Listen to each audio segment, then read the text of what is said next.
5 seconds. Madam, I would like to speak on several items dealing with the various aspects of the operational side of the Indian Railways. Firstly, we have to take into consideration that after partition, the Indian Railways had to bear a great strain. A lot of disturbances did happen in the very structure of the railways, and it was great foresight that it could be met so well. The first thing that occurs to us is about the rolling stock. The rolling stock is very important because India used to import a large number of engines and so many other things which are associated with the operational side. It is very heartening to see that today most of these things are being produced in India.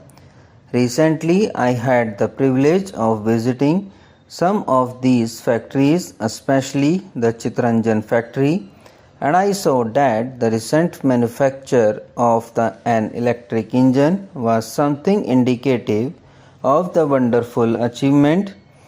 Steam engines and diesel engines are manufactured, the latter ones Varanasi.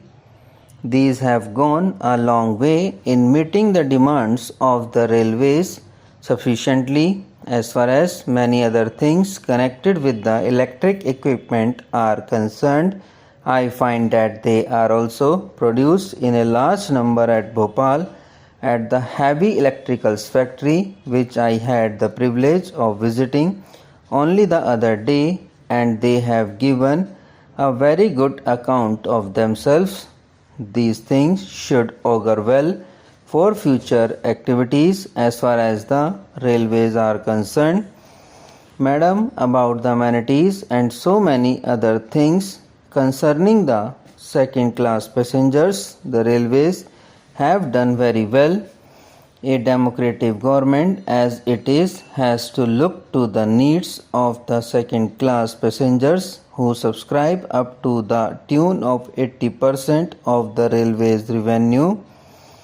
Installation of fans in coaches, construction of passenger halls, and above all, the abolition of individual distinction about exit and entry of the passengers do speak very well of the administrative side. And apart from the amenities, the exciting thing that we see is that those people who have been working, I mean the railway staff, have also been accorded a number of facilities. At some places, it was a heartening scene to see students taking wholesome meals which were subsidized by the railway administration. These are some of the points to which I have to draw your attention. After having given my thoughts to these things, I would like to speak on certain matters which have engaged my attention currently. Madam, I feel that at this hour we have to devote our attention to saving every rupee that we can. In that context, I say that as far as construction of buildings is concerned, it should be done in the same perspective. I mean, there are stations which have been demolished, stations which could have been quite serviceable for years to come. There were some very good stations, they were quite strong ones, some were given a new look. At this hour of emergency, when we need every rupee to be saved, this has to be given serious consideration to.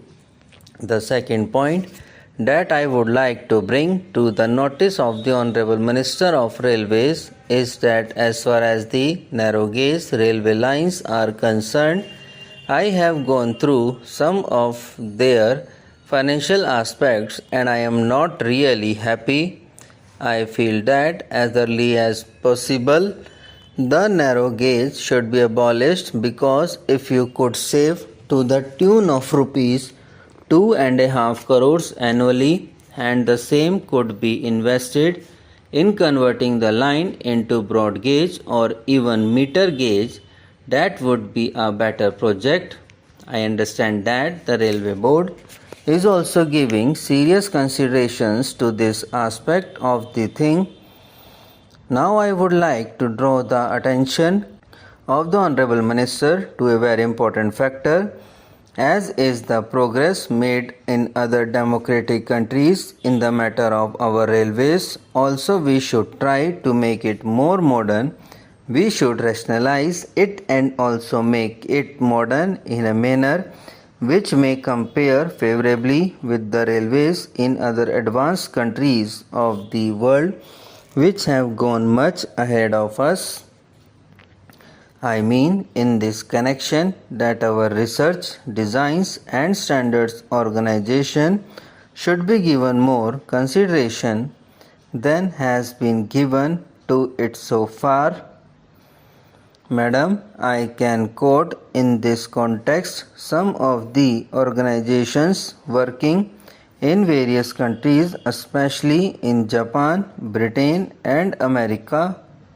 Japan is one country which has gone far ahead of even many of the Western countries. Those who have seen the performance of the Japanese railways will bear me out that it is an amazing feat how the entire system has gradually been developed, how it has all more or less electrical equipment and electrical operations with manual of labor employed the least, whereas we have the steam locomotive and some of the crude methods for operations on the railways. Japan has gone far ahead of us.